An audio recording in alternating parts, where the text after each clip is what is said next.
a ver son los dispositivos de salida de esas imágenes. Vamos a dividirlo en tres grandes grupos, estos dispositivos de salida, que son las impresiones, o sistemas de impresión, las pantallas y las proyecciones. Estos son los tres grandes grupos. En casi todos vamos a estar hablando de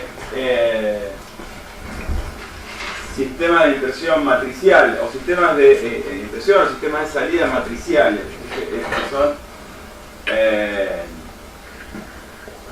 consecuentes con las imágenes de tipo raster, es decir, son consecuentes con las imágenes que dividen el espacio en una rejilla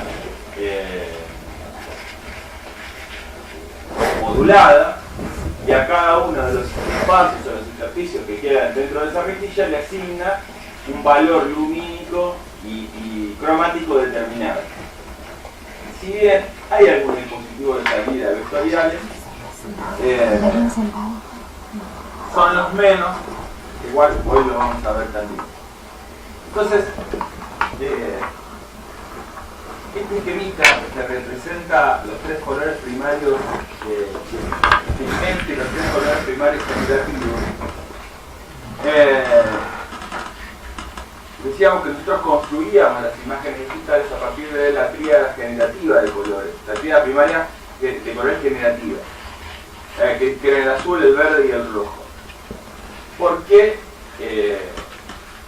son generativos? Porque se producen a partir de la proyección de luz, es decir, de la sumatoria de haces de luces, ¿sí? O de la descomposición de la luz total, que es la luz blanca. Hola, buen día.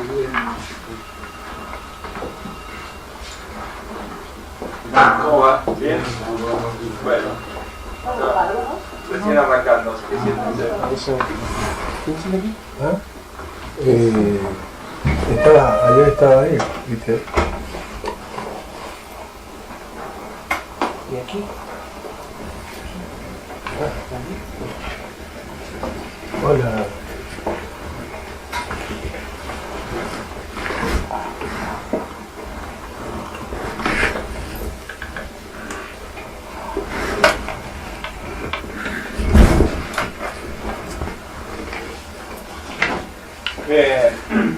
Entonces decíamos, la sumatoria de estas tres luces, el verde, el rojo y el amarillo, nos producían el blanco. ¿Por qué? Porque era la adición total de luces, ¿no? O la presencia total de luz. Cuando trabajamos con colores pigmentos, colores de impresión, o la tríada de colores primarios de impresión, el cian, el magenta y el amarillo, que son los secundarios de la tríada primaria generativa, o al revés, como quieran verlo, según de dónde partamos,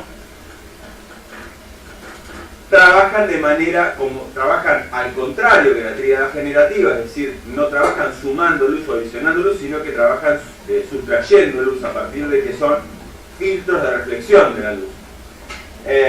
Cuando sumamos los tres colores, es decir, establecemos un filtro total de luz, lo que obtenemos es el negro. Esto sería un esquema ideal. Después, cuando nosotros lo llevamos a términos prácticos, a términos realizativos, las características físicas propias de los pigmentos que se usan para impresiones, cualquier tipo de tintas, en este caso, primero que no son 100% opacas, es decir, no cubren 100% el paso de la luz. Y además tienen, por la distribución, las tintas o las pinturas en general tienen dos fases, o dos componentes principales, el pigmento y el vehículo. El pigmento es aquello que le da su característica cromática, y el vehículo es lo que le da su característica física, es decir, el que transporta el pigmento. Exactamente, el que transporta el pigmento, y por lo tanto le da la consistencia a esa tinta o a esa pintura. Mira. Por características propias de tanto de los vehículos como de los pigmentos, no llegan a establecerse filtros totales de sus colores. Por lo tanto, esto es que no no retienen toda la luz que tienen que retener. Y por lo tanto la sumatoria de los tres colores no nos da el negro generalmente. ¿Sí? Bien. Por lo tanto se usa una tinta más para lograr el negro, que es justamente el negro. Y es más, como el negro también tiene este problema, cuando nosotros queremos hacer negros plenos muy fuertes, o que sean muy contrastantes, lo que vamos a hacer es un negro enriquecido, que es que a la película de negro le vamos a sumar además una película o de cian o de magenta, según si queremos que sea más cálido o más frío ese negro. ¿Y eso por qué no se logra? ¿Es por lo líquida que tiene que estar la tinta? Por las características propias, sí, de los pigmentos, porque en realidad esto funciona en términos ideales, esta sumatoria de filtros, digamos, pero no hay en la realidad, de manera física, no hay pigmentos que logren ese efecto, o no en general, exactamente, que logren ese efecto en la realidad.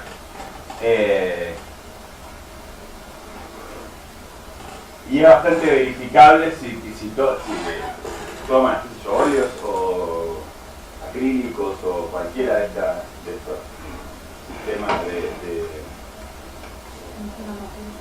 pigmentos que son acuosos o oleicos, que si ustedes toman los tres colores primarios y los mezclan, nunca van a llegar al negro, porque van a llegar a un neutro. Este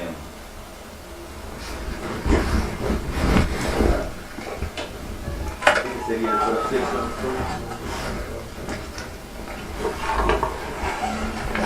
Acá abajo van viendo cuando se van sumando esas capas. Esto sería el proceso sin el negro, ¿no?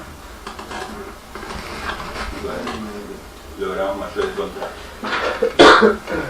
El método, el sistema de impresión en forma masiva, de tiradas de más de 5.000 ejemplares, desde 1000 para arriba es más o menos lo que se usa, pero del 5000 empieza a generarse una curva en donde es conveniente la impresión de este sistema, es el offset, ¿no?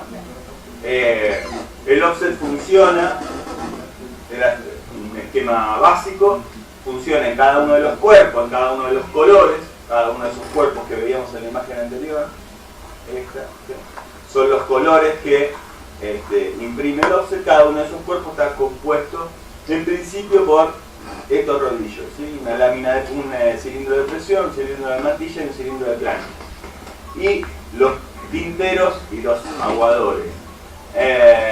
¿Cómo funciona esto? Bueno, esto es un sistema de impresión que viene de la litografía, en donde se utilizan el principio de restricción entre los vehículos grasos y los líquidos acuosos.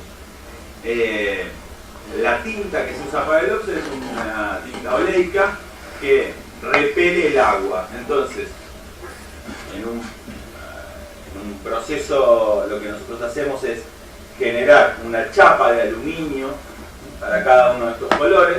Esto se llama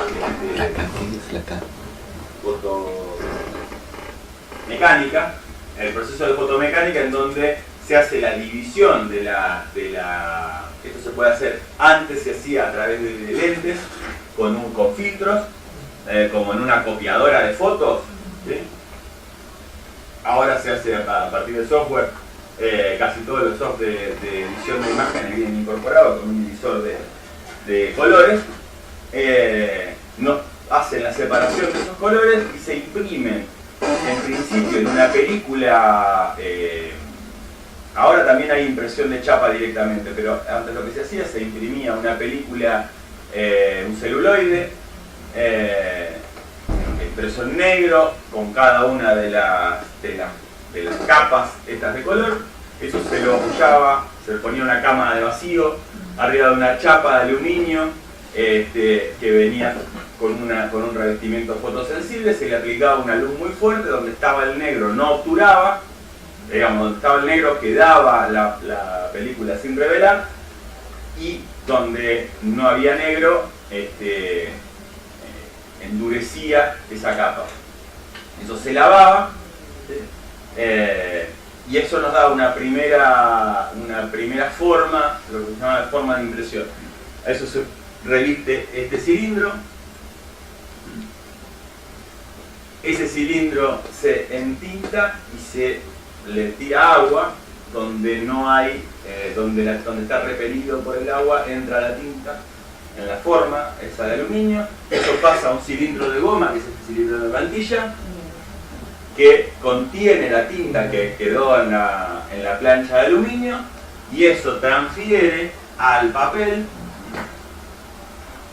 a partir de la presión con un rodillo de presión, ¿sí? Y esto se hace en cada uno de los 4 cuerpos de esa, en el caso de que sea un offset de cuatricromía. Hay hectacromía ahora, porque bueno, como hablamos al principio, la construcción de los colores está establecida a partir de esta tríada de colores primarios y el negro, no porque alcance para representar todos los colores del espectro visible, sino porque en la síntesis más alta, o sea, la que llega a cubrir más cantidad de colores a partir de una tríada, es decir, a partir de 3 colores. Pero hay colores que quedan fuera de la posibilidad de construirlos con estos 3 colores. Entonces lo que se hace es se agregan tintas especiales. O bien tintas cromáticas para lograr una más amplia gama de cromaticidad dentro del impreso, o bien se pueden usar tintas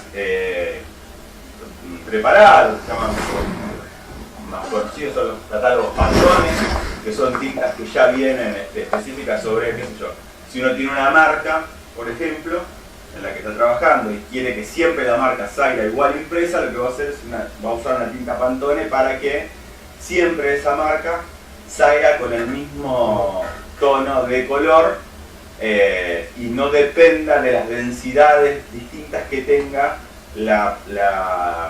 el uso de la cuatricromía, porque como nosotros vamos a imprimir, esto es un sistema para impresión sobre soportes celulosos, es decir, soportes hechos de celulosa, papel, cartón, cartulina, ese tipo de cosas, que son absorbentes y son hidrófugos. Entonces, como la tinta es líquida, cuando entra en el papel, según el grado de humedad que haya en el momento en que se imprime, que tenga el papel, según la textura del papel, según un montón de condiciones físicas que van a tener tanto el soporte como la máquina en ese momento, porque además las máquinas tienen diferentes densidades, la tinta tiene diferente densidad y la máquina tiene también, de acuerdo a la presión atmosférica, la temperatura, un montón de variables, va a tirar más o menos tinta, ¿sí? Para eso, habrán visto alguna vez en los impresos que tiene una banda de costado que se llama densitómetro, que se lee, se tiran varias tramas cada uno de los colores, mezclas y los colores puros para ver cómo va saliendo en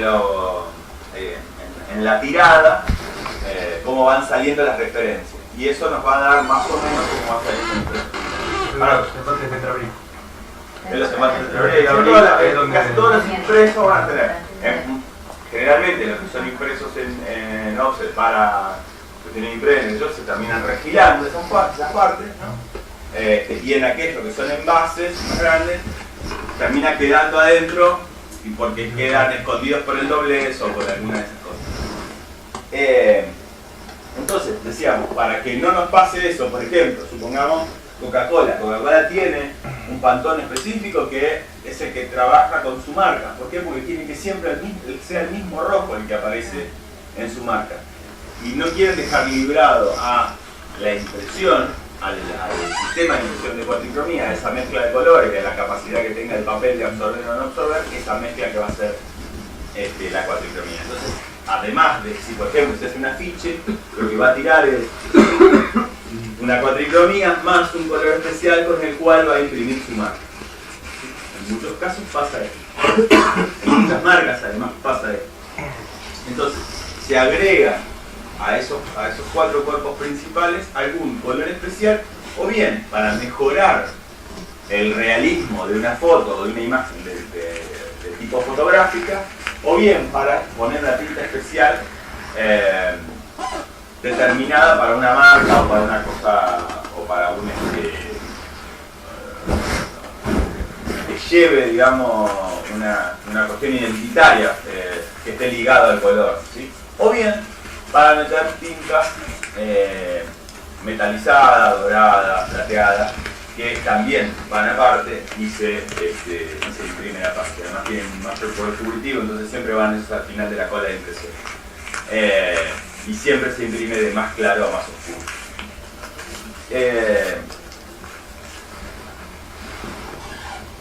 Justamente porque las tintas de offset en cierta medida son transparentes, ¿sí? Aunque no trabajan por transparencia, sino por juxtaposición y por mezcla visual, digamos, por efecto de mezcla, no por mezcla íntima, son transparentes. Y hay momentos en donde si bien no tendría que pasar, algunas veces en las impresiones se sobreponen las tintas. Estas son las chapas que les decía ahora, son chapas fotosensibles, ¿sí? Esto que está acá va a estar cargado de tinta, lo que está en color acá, digamos. Entonces decíamos, estas tramas, ¿sí?, tienen una angulación determinada para imprimir, y entonces cuando se arma esto, que es la conjunción de las cuatro tramas, que se llama roseta, se superponen lo menos posible. Y cuando ustedes achican esto,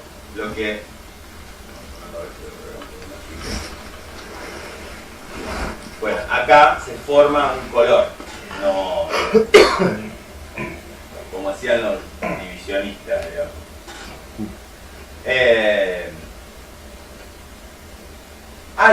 Para algunas cosas todavía sigue funcionando otros sistemas de impresión. Este es el más difundido porque está ligado a toda la impresión, por ejemplo, casi toda la impresión editorial, todos los las folleterías, ficherías. No, eso es otra cosa. Eso es flexografía. Ahora vamos a ver. Y siempre impreso, por eso decíamos, siempre se imprime sobre soporte celuloso. Siempre el offset va a trabajar sobre soporte celuloso. Es la limitación que tiene. Pero para el papel es uno de los mejores sistemas de impresión. Y tiene una durabilidad, es decir, la ventana que tiene de usabilidad es bastante amplia. Esto quiere decir que nosotros empieza a ser económicamente rentable, como nosotros para imprimir cada pieza de estas tenemos que armar una película por color, una chapa por color, eso tiene que estar puesto en máquina, en los ajustes de registro para que las 4 impresiones queden registradas, es decir, que se trabajen coordinadamente sobre la misma imagen, se ajuste la densitometría de cada una de esas pasadas, etc. Eso tiene un gran costo, lo que se llama puesta en máquina, que es hasta tirar el número 1 de los papeles, ¿no? Hasta hacer la primera impresión tiene un gran costo porque tiene horas de hombre metidos en eso y materiales que son anteriores a poder empezar a imprimir. Entonces tiene una curva económica, de rentabilidad, eso, de que empieza a ser conveniente a partir de los 1000 ejemplares.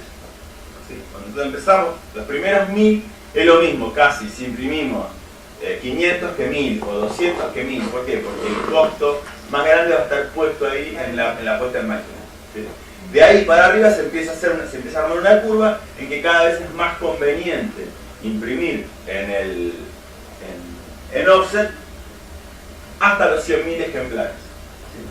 Ahí los 100.000 ejemplares ya empiezan a fallar la forma. Y como esto tiene un trabajo físico permanente en donde hay impresión, hay materiales que tienen rozamiento, etc. Se va desgastando la forma impresora y se va abriendo cada vez más, empieza a tener problemas de registro. Las chapas también, como esto trabaja a temperaturas diferentes, son materiales que se van expandiendo y contrayendo, entonces van cambiando sus características.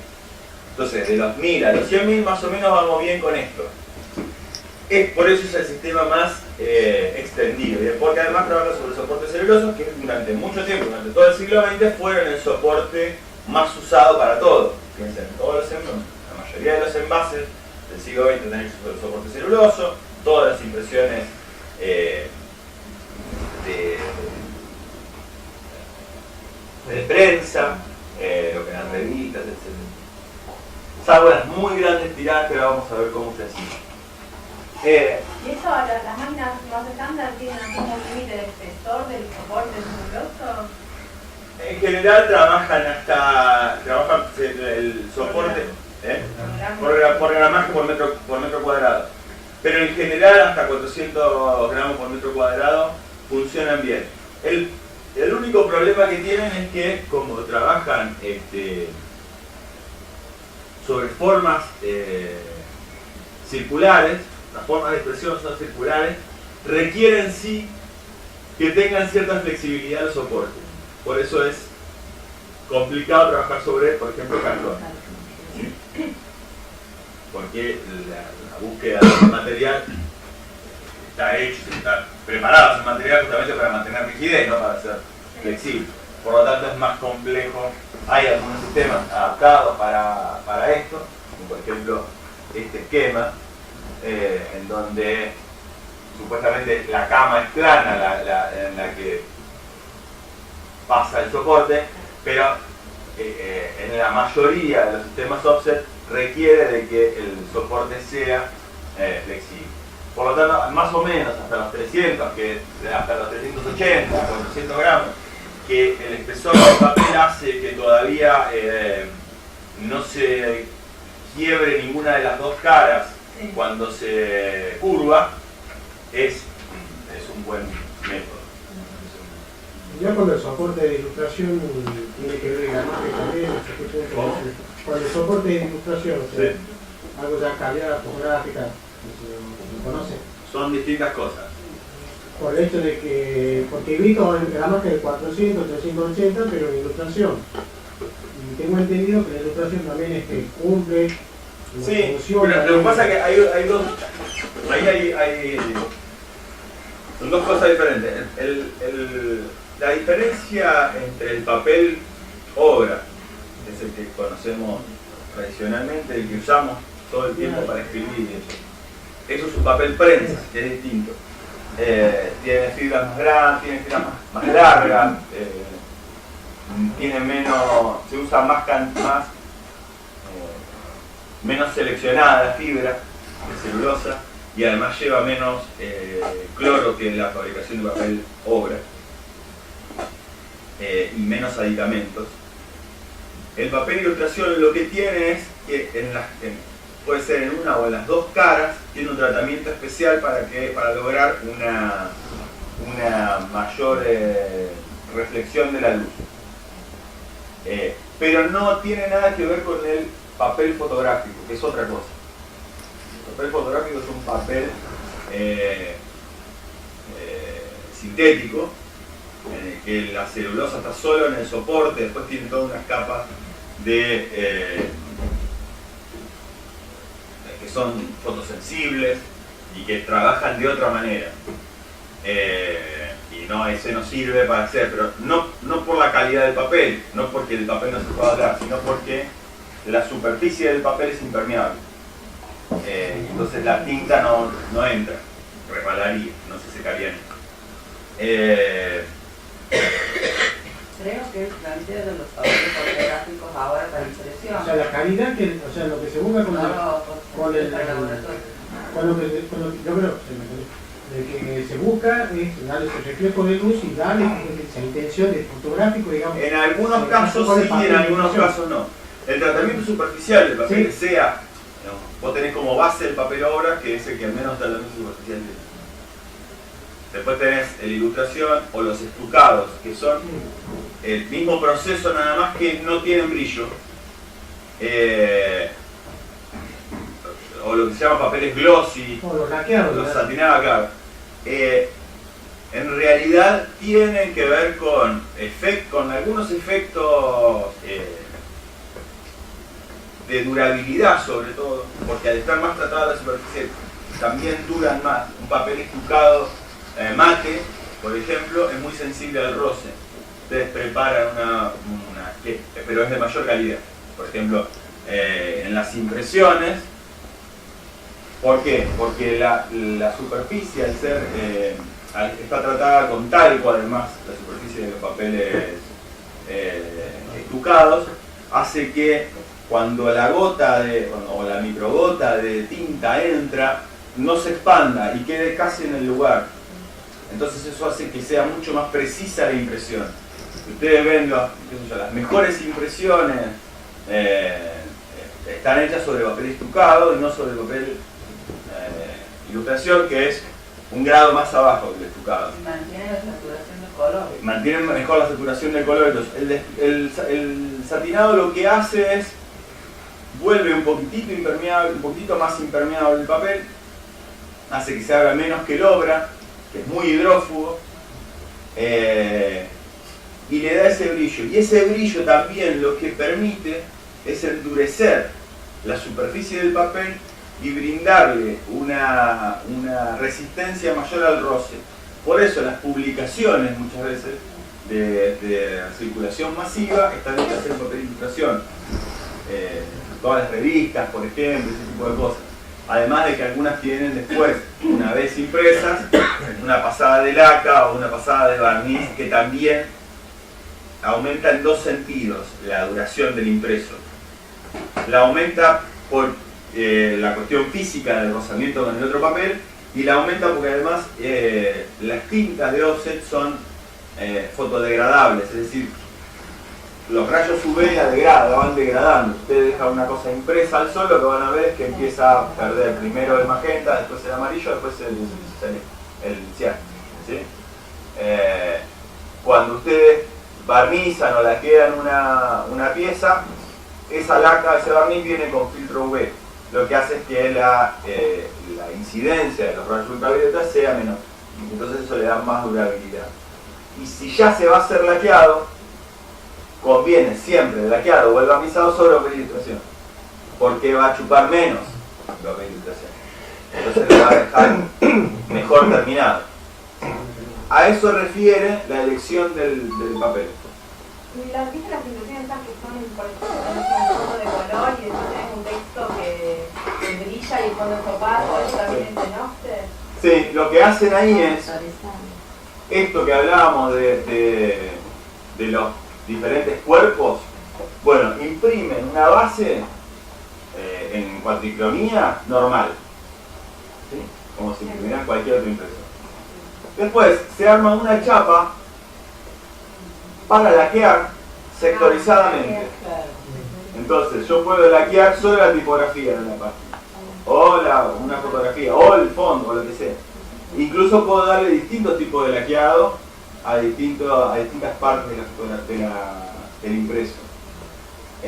Y además después eso se puede, no en la misma máquina, pero sí en una máquina de lo que se llama rústica, la postproducción, digamos, de la impresión, donde se refila, o se encuaderna, o se pega, o lo que sea, que sean las operaciones especiales posteriores a la impresión. Yo lo que puedo hacer es además generar una forma en relieve de lo que yo quiero resaltar y estamparlo, eso en seco, y lo que va a hacer es posterior. Estamparlo en seco, y eso lo que me va a dar es una sensación de relieve, no una sensación, sino un relieve en el papel. O puede ser en relieve o en bajo relieve, cualquiera de las dos también. Y eso se hace en este método, que es el método tipográfico, llamado tipográfico de cama plana, ¿sí? Que es por ahí el más antiguo, que todavía está en circulación en muchos lugares. Toda la que tiene que ver con cartelería callejera. Ahora hay menos, pero hasta hace bastante poco tiempo había mucho, sobre todo de todos los grupos que tocaban en algún lado, o de mucho más extendido, los boliches de cumbia, por ejemplo. Venían unos papeles sobra, tamaño sábana, que venían con un fondo hecho de color, o de colores tipo tintera partida, así que venía arriba celeste y abajo amarillo, qué sé yo, y se imprimía en negro con este sistema, ¿sí? Que el tipo que arma esto además es un genio, porque vos le llevas, acá en Ramos Mejía hay una imprenta de esto que es muy famosa. Esto es una máquina gigante que tiene una cama plana, que el papel pasa y esto imprime por golpe, ¿no? En tinta, y imprime por, exactamente, como un borrador. Se entinta la forma y imprime por golpe, muy rápido. Pero el tipo que arma esto agarra una caja de 1 metro por 55 más o menos, y vos le das el texto, el tipo lo va componiendo al revés. Claro. Pero además lo va compensando, ya tiene... Es una fija. Pero además es difícil hacerlo al derecho eso, ¿no? Así que imagínense al revés. Bueno, y están cada uno de estos tipos que se llaman CRAN, ¿sí? Que se va armando en estas camitas, y acá hay compensadores, prensas para ir ajustándolo. ¿Sí? Todos estos. Para hacer esto del estampado, lo que vamos a hacer es, se arma también se hace una película de una figura que nosotros querramos representar, se trata una superficie de cobre con esa película y una solución fotosensible también, que se hace el negativo en realidad ahí, en donde pasa la luz, se endurece, lo demás se lava y se le tira ácido a eso, come el cobre y eso nos va a dejar un relieve para armar el cliché que vamos a usar para... el fotograma, claro, que vamos a usar para armar un CRAN con cliché para estampar solo, digamos, para darle relieve o bajo relieve a una pieza. Se usa en este método. En unas máquinas más chiquitas, que están casi hechas, son como adaptaciones de las máquinas viejas, solamente hechas para hacer esto. En general, en las rústicas se le llama a estos lugares donde se hace la postproducción de la impresión, ¿sí? Una vez que está todo impreso, ya casi las imprentas no tienen rústica, tienen muy poca rústica, se manda la rústica y la rústica hace o el acaballado o el encuadernado, todo el refilado, pegados, si hay pegados, estampados, todo ese tipo de cosas que son posteriores, ¿sí? La rosita está para el rodillo y el material Es una plancha de cobre. de cobre. Sí. Eso también Hay distintas aleaciones metálicas según el modelo de la imprenta, porque depende de la fuerza que haga la cama, ¿sí? Son de distintas aleaciones, son todos metálicos. Y entonces, bueno, esto es bastante más fácil, lo que está en relieve imprime, lo que está bajo relieve no imprime, ¿sí? Más o menos diferencia.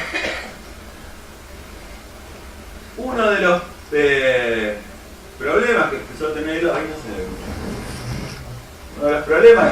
el offset es que empezó en la segunda parte, sobre todo en la segunda parte, como en el último cuarto del siglo XX, empezó a venir mucho material sintético tanto para los envoltorios como para el packaging, como para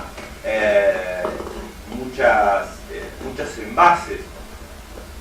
Piensen que, por ejemplo, las gaseosas venían hasta hace 25 años venían en envase de vidrio que se serigrafiaba y se vitrificaba esa pintura, se cocinaba y quedaba como un esmaltado en la botella. Cuando se empezaron a trabajar con envases plásticos, porque se requería, para ese momento era más económico trabajarlo de esa manera y permitía que los envases no fueran retornables, etc.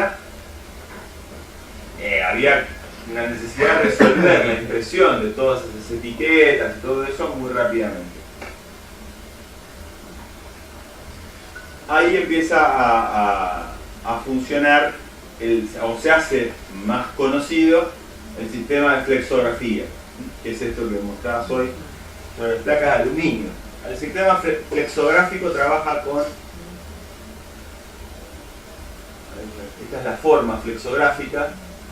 Es una película de polímero que está armada en bajo relieve lo que imprime. Un sello gigante. O sea, digamos, un sello es el polímero que también está en bajo relieve. Claro, pero al revés. Al revés está. Y trabaja como un rodillo. La forma va puesta sobre un rodillo. Acá está el esquemita. Entonces, este sería el bajo relieve de la forma que va montada sobre este rodillo. Hay un tintero que va cargando. Hay una raqueta que va sacando. La raqueta es como una espátula que va sacando el sobrante de la forma. Y después se imprime sobre materiales flexibles. Pero sobre todo, más que flexibles, sobre materiales sintéticos y que no son hidrófugos, ¿sí? Y decíamos que el offset tenía una curva económica hasta los 100.000 ejemplares más o menos. Hay algunas piezas que tienen una tirada mucho más alta que eso. Por ejemplo, algunos envases como los de cigarrillos. ¿Sí? Los envases de cigarrillos tienen una tirada altísima. A veces que son millones, digo 10 millones. Y eso requería también de un sistema que fuera un poco más resistente en cuanto al sistema de transferencia que tenía de la tinta al papel. Siempre hablando también de soportes celulósicos. Y este es el hueco grabado. El hueco grabado tiene una forma que está hecha en una plancha de cobre, de aleación de cobre. Lo que permite esto es una tirada altísima, pero esto sí empieza, como es mucho más caro también, la curva de esto empieza a ser restable a partir de 50.000 ejemplares. Por eso, para la fabricación de... Para algunas revistas también. Lo que pasa es que las revistas en hueco grabado fueron bastante usadas hasta el 2000 más o menos. Porque después empezó la crisis editorial. Con el surgimiento de internet empezó cada vez a bajar, primero porque la publicación impresa en general empezó a bajar. Pero además después con el surgimiento de internet esa caída se pronunció muchísimo. Entonces ya es muy difícil que haya revistas de tirada de más de 100.000 ejemplares. De hecho, en la década del 90 todavía se seguían mandando a imprimir a Chile las revistas porque había el mejor sistema de hueco grabado y permitían también tiradas gigantescas de las revistas masivas, ¿no?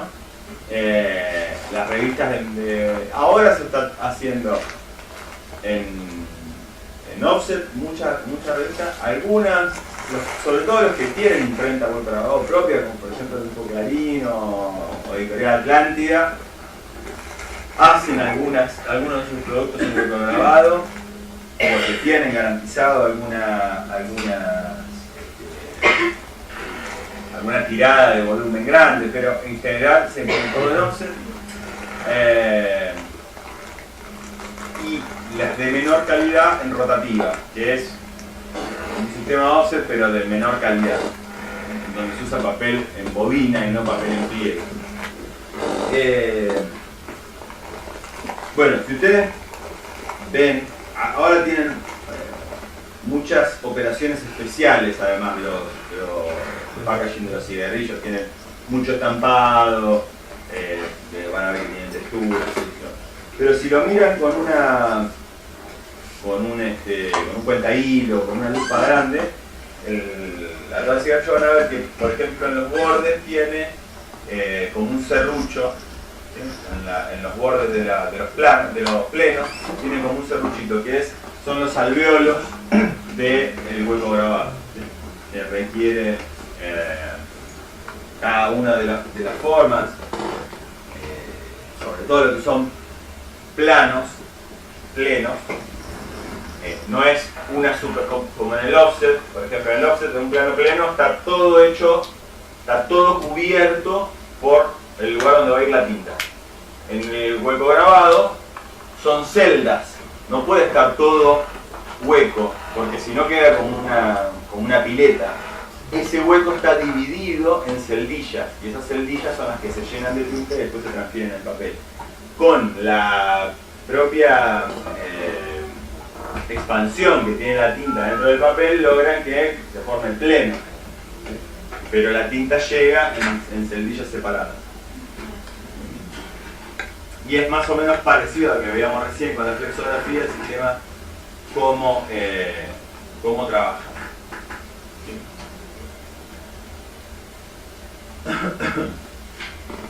Y después de esto tenemos sistemas de corta tirada. Acá vimos de media y grande, muy grande como el hueco y la flexografía, a sistemas de a lo mejor de una tirada, como es por ejemplo la fotocopia.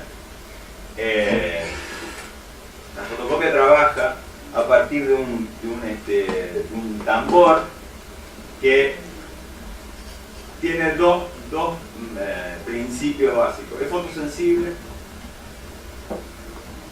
Hay dos maneras de trabajar de la fotocopia, que es una es por reflexión de la luz de la cama que tiene arriba donde ponen el original, la otra es escanea eso y lo tira por láser al cilindro. ¿Sí? Pero en las dos lo que pasa es que se ataca lumínicamente ese cilindro que es fotosensible, y cuando se ataca lumínicamente ese cilindro fotosensible, lo que hace es generar una carga en donde tiene que imprimir, genera una carga magnética positiva. Esa carga magnética positiva pasa por un lugar en donde está el tóner, que es una tinta en polvo con carga magnética negativa, se adhiere a ese lugar y eso después pasa al papel, y cuando queda en el papel después pasa en un rodillo que se llama fusor, que calienta al tóner y lo imprime dentro dentro del papel. Lo fusiona justamente, esa tinta la fusiona con el papel. Otro sistema que es bastante utilizado es la serigrafía, sobre todo porque permite trabajar sobre múltiples soportes irregulares. Se usa mucho esto que hablábamos hoy como paso previo para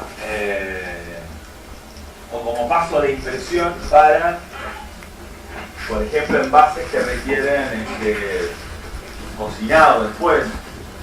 Todo esto se puede usar pinturas identificables o esmaltes que después se cocinan y eso genera que tengan una duración muy alta. ¿En los CD no tiene ese sistema? Los CD, sí, hay algunos sistemas que funcionan con serigrafía. Básicamente lo que hace es, esto tiene una malla, que la gradación de la resolución que tenga esa malla va a estar dada por la cantidad de hilos por pulgada, por centímetro cuadrado que tenga. Eso genera unos intersticios que, de la misma manera que los otros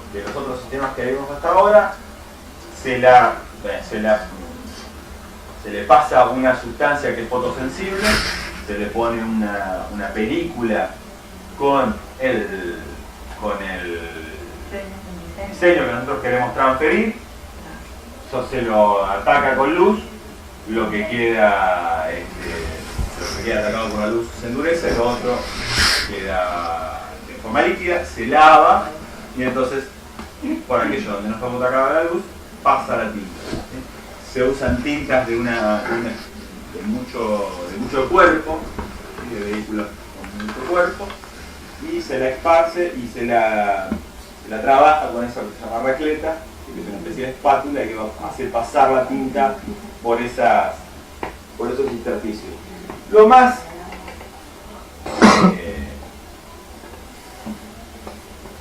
notable de este sistema es que permite hacer tiradas cortas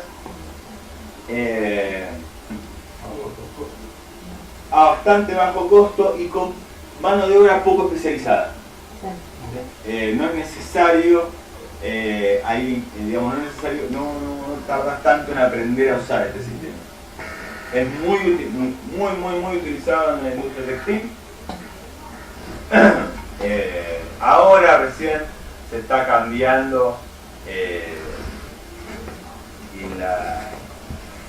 el uso textil por la sublimación, pero todavía no lo ha terminado de correr del mercado. Se usan hay un sistema para hacer textil generalmente, que es el que más se usa, que se llama calecita, porque justamente tienes como una calecita en donde se ponen las prendas, se ajusta el registro en el soporte se ajusta el registro de los yablones, y se van bajando, se imprime, se corre, se baja, se imprime, se corre. Es un sistema muy flexible y es un sistema muy buscado para hacer ediciones limitadas, por ejemplo, de cosas. Ahora hay todo un nuevo surgimiento de la fichería por serigrafía. Hay grandes tipos que diseñan afiches y que los hacen en serigrafía, sobre todo vinculado al mundo del rock y de la música popular, y se hacen tiradas de 200, 300 que casi son para coleccionistas, no para la vía pública. Tenemos el mismo problema que voy a hacer hace rato, que no puede ser mucha tirada, pues se rompe. No, claro, tiene una tirada corta. Porque el chablón se gasta. Y está bien, podés llegar a trabajar si tenés bastante experiencia, llegar a intentarse con el registro y con la calecita. Sí, hay mucho trabajo de cuatricromía sobre serigrafía. Pero bueno,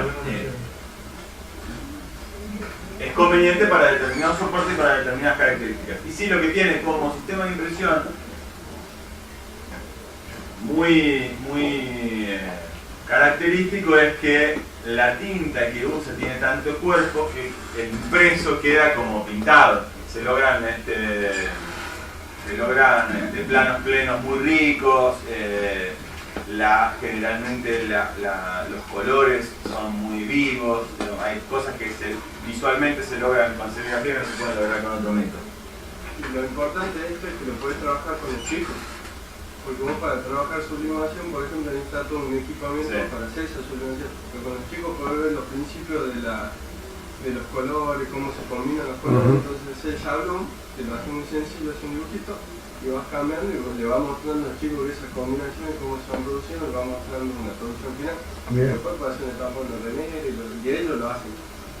Sí, además son materiales de un costo bastante accesible. La sublimación lo que tiene es una transferencia de tinta a un papel, se transfiere, se imprime un papel sobre un papel especial donde la tinta no se pega tanto. Y eso después por calor se transfiere a la tela. Se coge la tela y se le pone una plancha de ¿Por qué no dura la sublimación? No se logra el negro con la sublimación.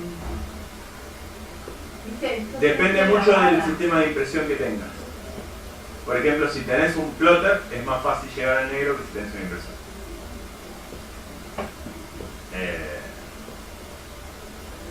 Ahora se está usando bastante la impresión a partir de grandes paneles ploteados. Y eso mejora bastante. Lo que tiene la sublimación es que la durabilidad del impreso es muy alta. Cuando está bien, cuando es de buena calidad la sublimación es muy alta la duración. Cosa que con la serigrafía en el lavado se va perdiendo porque no pasa la tela, queda superficial. La sublimación pasa bastante la tela, se mete bastante en la fibra de la tela. Funciona bastante bien. Bueno, y por último, de los sistemas más nuevos de impresión, el ploteado, que en realidad el ploteado es una gran impresora de chorro de tinta, en donde lo que va haciendo es un cabezal que va recorriendo horizontalmente el soporte, igual que en una impresora de chorro de tinta. El papel va montado sobre un rodillo que lo hace correr longitudinalmente, y el cabezal va recorriendo lateralmente ese soporte y va tirando chorros de tinta, micro chorros de tinta, de cada uno de los 4 cabezales, sea magenta, amarillo y negro, que van combinando cuando van cayendo dentro del papel, o en este caso puntual, esas tintas, como son pueden ser al solvente o pueden ser al alcohol, pueden trabajar sobre soportes no celulosos. En general se usa mucho sobre lonas sintéticas, aunque también se puede usar sobre papel. Se usa mucho sobre lona sintética, todo lo que vemos sobre cartelería, ese tipo de cosas, en esos materiales. La gigantografía del edificio del Plata. Las impresoras son caras. Sí, ¿viste la gigantografía del edificio del Plata? ¿Verdad? Ahí frente al obelisco. Ah, sí. Esa, también es floteo, pero utilizan... ¿Qué soporte es? Mirá, si no recuerdo mal, eso es lona microperforada. Lo que hace eso es que cuando vos lo ves a determinada distancia, veas un panel entero. Eso está impreso en tiras de, creo que de 3 metros de ancho, y después panelizado, y se suelda en el medio, se suelda panel con panel, ¿no? Y hace ese gran... El ancho máximo es 3 metros. En general, creo que hay una de 5 metros también, pero el problema es que después tampoco tenés... No, y no tenés proveedores de soporte. En general las lonas vienen a 3 metros.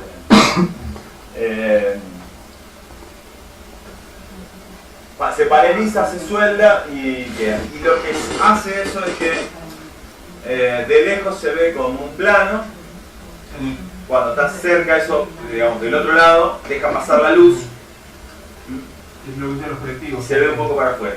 Claro, lo que usan algunos colectivos. Se usa mucho en vidrieras también. Tienen digamos, cubren el 50%, dejan pasar el 50% de luz, entre el 50 y el 40, según el tipo de microperforado que tenga. Dejan pasar la luz hacia adentro, pero parecen de afuera que fueran un plano. ¿Sí? Y por el efecto de dónde hacia dónde va la luz, siempre del lado que menos luz hay, se ve más para el otro lado que del lado de donde es la fuente de luz más fuerte, que refleja más. Algo parecido a lo que pasa con los vidrios reflejados, como la cámara GS, ese tipo de cosas. Y esto también, por la versatilidad que tiene, permite imprimir sobre materiales que se ha avanzado mucho, sobre todo en el sistema de tintas y de laminados de esto. permite una duración muy grande, que básicamente el máximo agente degradante de esto es la luz. En realidad, lo que menos se puede, sobre lo que menos se puede trabajar sobre la degradación de la luz es lo que termina gastándolo, pero no ya por roce físico.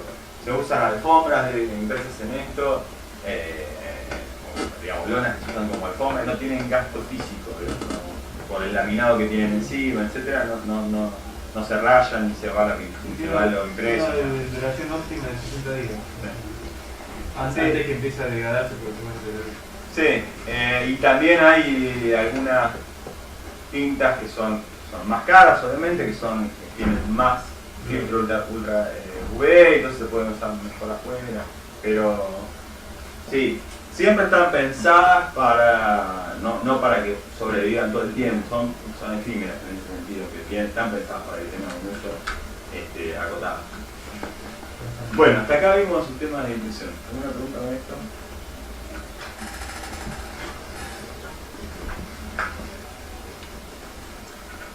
Profe, ¿cuál sería el sistema de impresión que usan?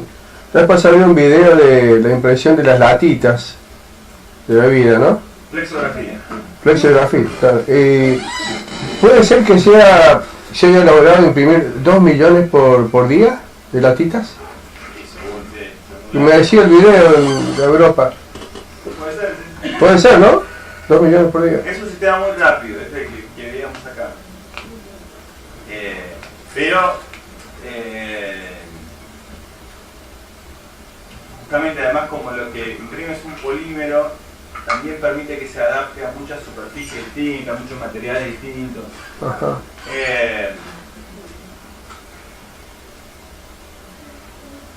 Igualmente yo creo que todo lo que tenga que ver con impresiones va tendiendo a reducirse en volumen, tamaño,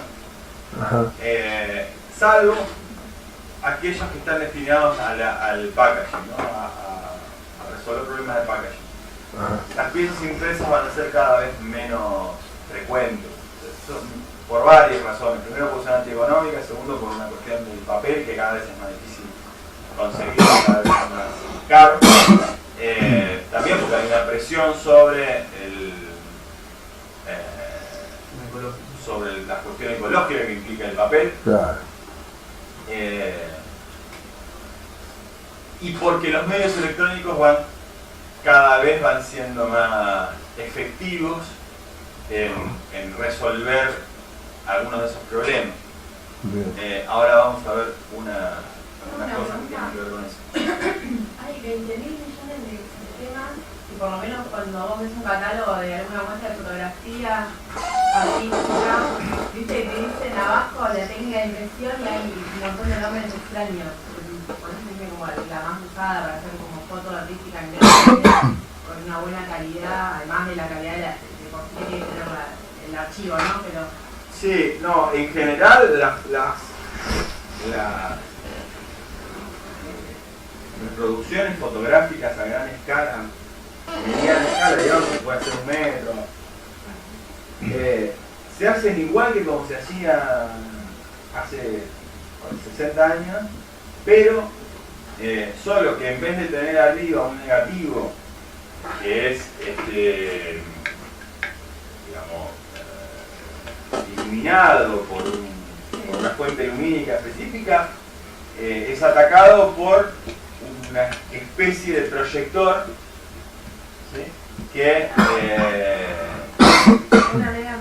que insola, claro, que hace una insolación sobre un papel fotográfico. Eso es lo mejor. Después, lo que le sigue a eso son buenos sistemas de impresión de gran escala como el flotero. Pero ahí perdes mucha calidad. Un papel fotográfico de eso, un papel fotográfico real, estás en unos 2.400 puntos por pulgada cuadrada reales de poder ser insolado. No casi con ninguna otra cosa. Medios electrónicos en ninguna otra cosa.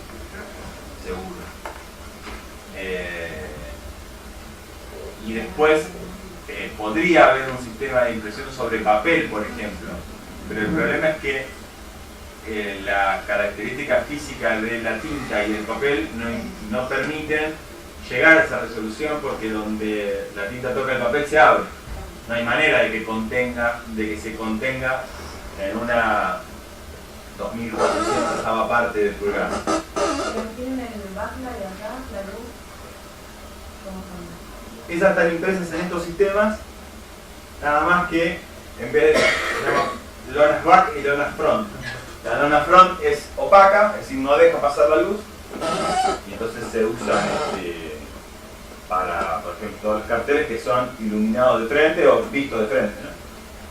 Y las lonas back lo que tienen es que dejan pasar el 80% de la luz, muy resistente. La más famosa se llama Paraflex.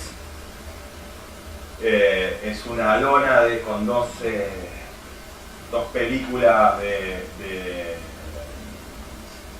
creo que es poliestireno, y en el medio tiene una estructura de hilos de poliéster que arman la estructura de la lona, es decir, que no dejan que se estire. Es una lona que no se estira para nada,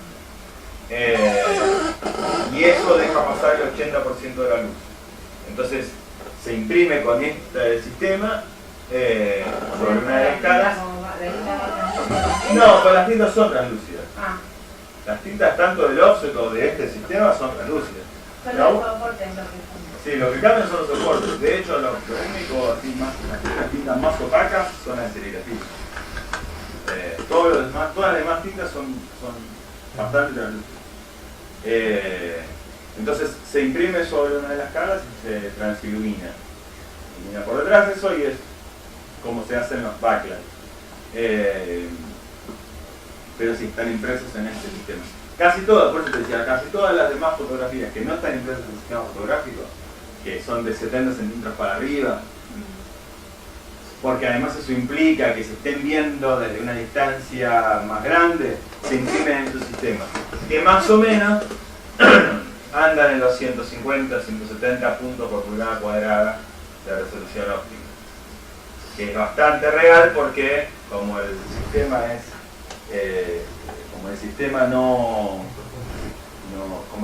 el soporte es impermeable, la tinta queda bastante contenida ahí. Una preguntita, disculpen. Por ejemplo, yo actualmente ando teniendo problemas con las impresoras, por el tema de importación, que no se consiguen cartuchos, o porque una ya es vieja, ese tipo de cosas. Las impresoras se conviene comprarlos solo hasta que se termine el cartucho y comprar otra impresora entera. Claro, ahí sería la pregunta. ¿Qué impresora me aconseja que yo sepa que no voy a tener problemas con el... No hay. Todas tienen el mismo problema. Sí, porque el 60% del precio del impresor es la tinta. Ni hablar de las láser, es el 75% del costo de la máquina son los toners. Más así. ¿Y el sistema continuo, profe? Cosas. La que le echas... Sí, lo que pasa es que la tinta no tiene tanta calidad. Hay impresoras HP que están poniendo con sistema continuo. Sí, que yo tengo dos, 3300. una que la armé y otra que la compré con sistema. Sí, lo que pasa es que las tintas del sistema continuo no son, primero. Y segundo, es que vos usas el mismo, vos seguís usando el mismo cabezal siempre. Hasta que se Y el quema. problema que tiene es que los cabezales se tapan. Y se empiezan cada vez a degradar más. Primero se agranda el cabezal, o se tapa o se agranda. Cualquiera de las dos cosas lo arruina. Cambiar el cabezal, no volví a cambiar el impresor. No, Depende del uso. sí, depende del uso, pero en general, ponele que sean tres renovaciones de cartucho. Nada. No, pero por eso, porque el precio muy más alto de todas las impresoras es lo que tienen, Bueno, lo que se cambia, o el consumible. De impresores, las HP también son nuevas y me sorprendió porque el sistema continuo va en contra de la garantía de la impresora. Y ahora vos a una casa informática y te dicen, te vendo la impresora HP y ya ven el sistema continuo. Sí, hay muchas impresoras, sé que vienen con sistema continuo. No, pero la cosa es que vos la comprabas en la empresa y No, hace bastante que vienen con sistema continuo de fábrica. Sí, Pero, sí, bien. Esos son los que se usan mucho. pero bueno, Pues sí. tienen ese problema. cualquiera de las impresoras tiene el mismo problema. Pero hay una marca, por lo menos, que uno No, diga. qué sé yo, hay dos características por ahí. Epson tiene mejor calidad de resolución, generalmente son más frágiles. HP son más batalleras y menor calidad. En HP dicen que vos laburás para dos soportes grandes de impresión y las Epson las usas para fotografía. Yo usé Samsung mucho tiempo, por ejemplo, y me resultó muy buena. Ahora, también es imposible de renovar, porque al insumos hay de todo, pero el juego de cartucho de una Samsung Laser color. El juego de los 4 cartuchos sale lo mismo que sale, digamos, cubre el 85% del precio de una impresora nueva. Y vos estás usando, vos comprás los cartuchos, pero seguís usando el mismo cilindro. Pasa lo mismo que con los inyectores, qué sé yo. Seguís usando el mismo cilindro. Entonces el cilindro tiene un gasto, se va deteriorando. Y con las chorretinas pasa lo mismo. El problema de todo eso es más que el costo, porque en realidad el costo no es tanto. No es tanto en el costo real, si eso se usa para trabajar, no tiene costo real. El problema es que se genera una cantidad de basura informática. Porque es verdad que no se llama nada. Y porque además hay un avance en el sistema de impresión, que los hacen un poco más eficientes, pero... Porque comprar una máquina tampoco, porque ya terminan con cartucho por la mitad. Y es que te obliga a comprar unos nuevos, digamos, más... los cartuchos vienen, claro. Pues siempre te sirve cambiar una vez los cartuchos. Eso está bien. Porque te compras los cartuchos grandes ahí y todo eso. no hay. Pero depende de qué usas, ¿no? Pues el HP, el cartucho viene con el cabezal. En la Epson, el cabezal no viene, viene en el impresor. Es la Babeljet o la PSRF que usan distintos sistemas. Vos en el HP, ¿cuánto sale el cartucho? Un XL. 200, 300 pesos. Y en las Epson te sale 30, 50 pesos, creo. Pero son 4. Y en la HP son 2. Dentro de lo que sepa, compré una impresora. Hablando cuántos años todavía depende del mismo. ¿Cuánto tiempo? No, depende de la cantidad de impresión. Pero más o menos, ten en cuenta que la impresión a chorro de tinta te funciona más o menos bien. Unas 1200, unas 1300 impresiones. Y una láser, unas 5000. El costo de cartucho. Por ejemplo, el costo de cartucho en una impresora chorro de tinta a un pleno, ¿cuántas hojas imprimir? No llega ni a 50, 60. Menos. Y en una láser, ¿cuánto llega a imprimir? Por ejemplo, ahí ve un poco más, pero no, bueno, pero el costo de la láser, el costo del insumo de la láser es mucho más alto. Por eso hay que analizar el costo, qué va a imprimir. No, pero tiene que ver con el uso cotidiano que le dé. ¿Qué quiere imprimir? Si es para tener en su casa una chorro de tinta normal, si quieren imprimir, si van a imprimir fotografías, más cuestiones fotográficas, les conviene tener un chorro de tinta de una determinada calidad. Si van a tener que imprimir esquemas, gráficos, todo ese tipo de cosas, que no tienen tanta carga, pero sí tienen que ser en color, una láser color blanco y negro. ¿Por qué? Porque una láser color, lo que va a hacer es que eso tenga puedan sacar mucha tirada, sin tener que cambiar los cartuchos, nada. Si van a sacar texto todo el tiempo, mucho texto, una láser blanco y negro. Más o menos. No, según para que vayas a usar.